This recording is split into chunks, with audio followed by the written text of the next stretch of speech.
السلام علیکم ورحمۃ اللہ وبرکاتہ.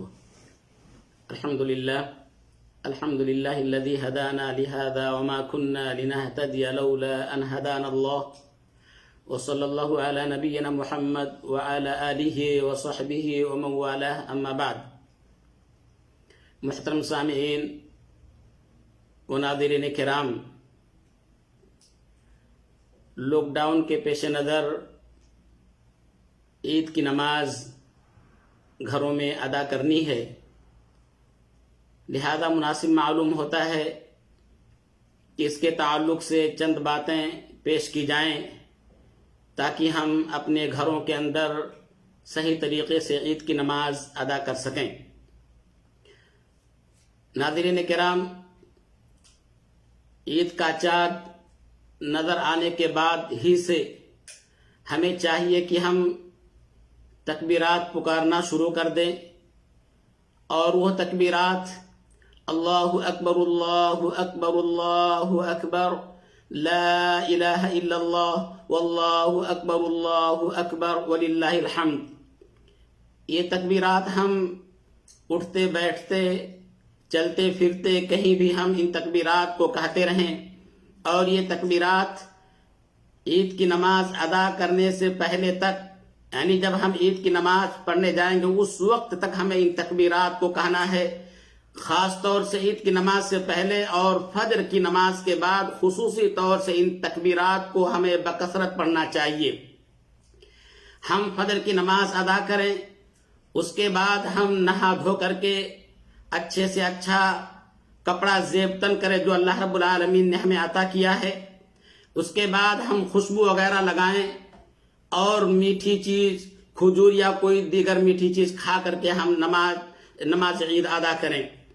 نماز عید ادا کرنے کا طریقہ یہ ہے کہ اگر ہم گھر کے اندر بہت سارے افراد ہیں، بہت سارے مرد حضرات ہیں اور بچے ہیں، تو ہمیں چاہیے کہ ہم اس کے اندر صف بندی اس طریقے سے کریں کہ مردوں کی جو صفیں ہونی چاہیے وہ پہلے ہوں سب سے آگے، اس کے بعد بچے ہوں اور اس کے بعد عورتوں کی صفیں ہوں.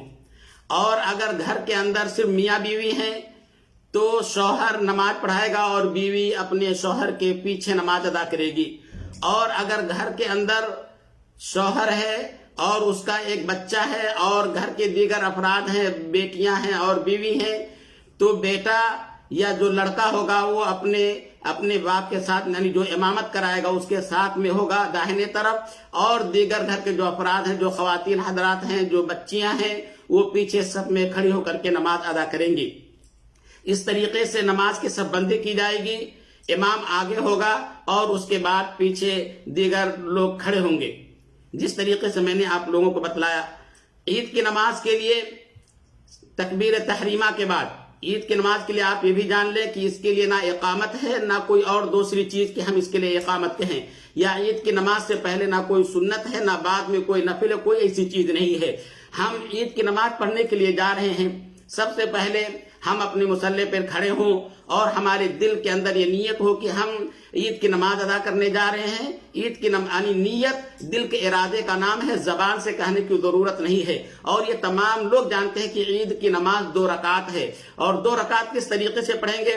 ہم مصلی پر کھڑے ہوں، تکبیر تحریمہ کہیں، اپنے ہاتھ کو یعنی اپنے کندھوں کے تک یا اپنے کان کے لو تک اٹھائیں اور اپنے ہاتھ کو سینے پر باندھیں اللہ اکبر کہتے ہوئے.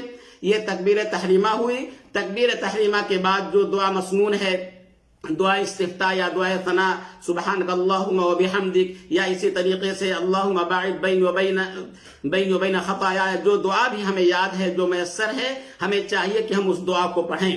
اس کے بعد ہمیں چاہیے کہ 7 تکبیر زائد کہیں. تکبیر تحریمہ کے بعد 7 تکبیر زوائد ہیں، اللہ اکبر کہیں. اور اس کے بعد ہر 2 تکبیر کے درمیان ہمیں چاہیے کہ ہم سبحان اللہ، الحمدللہ، اللہ رب العالمین کی تسبیح بیان کریں.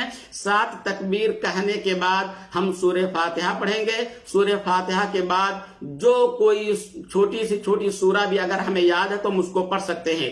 گرچہ افضل یہ ہے کہ انسان پہلی رکعت میں سورہ اعلیٰ یعنی سبح اسم ربک الاعلیٰ اور دوسری رکعت میں سورہ فاتحہ کے بعد سورہ غاشیہ پڑھے. لیکن اگر یہ سورتیں اگر ہمیں یاد نہیں ہیں تو ہم کوئی بھی چھوٹی سی سورت پڑھ سکتے ہیں. تو ہم پہلی رکعت پوری کرنے کے بعد جب ہم دوسری رکعت کے لیے کھڑے ہوں تو پھر ہمیں کھڑے ہونے کے بعد 5 تکبیریں ہمیں زائد کہنی ہیں. 5 تکبیروں کے بعد سورہ فاتحہ کے بعد کوئی سورت جو ہمیں یاد ہے وہ اس طریقے سے ہم دوسری رکعت مکمل کریں گے. دوسری رکعت مکمل کرنے کے بعد سلام پھیرنے کے بعد یہ ہماری عید کی نماز یہ مکمل ہو گئی. لہذا عید کی نماز کے بعد خطبے کی کوئی ضرورت نہیں ہے اور عید کے بعد ہم ایک دوسرے کو عید کی مبارکبادی پیش کریں, خوشی کا اظہار کریں, کیونکہ یہ عظیم دن ہے. اللہ رب العالمین نے ہمیں بہت عظیم نعمت عطا کی, بابرکت مہینہ عطا کیا, اس کے اندر عبادتیں کرنے کی ہمیں توفیق عطا فرمائی. اس پر ہم اللہ رب العالمین کا شکر ادا کریں, ایک دوسرے کو مبارکبادی دیں اور کہیں تقبل اللہ منا ومنکم یا تقبل اللہ طاعتکم. اس طریقے سے ہم عید کی خوشی کا اظہار کریں. اللہ رب العالمین سے دعا ہے کہ اللہ رب العالمین ہم تمام کی عبادتوں کو قبول فرمائے اور اس طریقے سے ہماری مغفرت کا ذریعہ بنائے. آمین. وآخر دعوانا الحمدللہ رب العالمین وصلی اللہ علی نبینا محمد وعلی آلہ وصحبہ وسلم. والسلام علیکم ورحمۃ اللہ وبرکاتہ.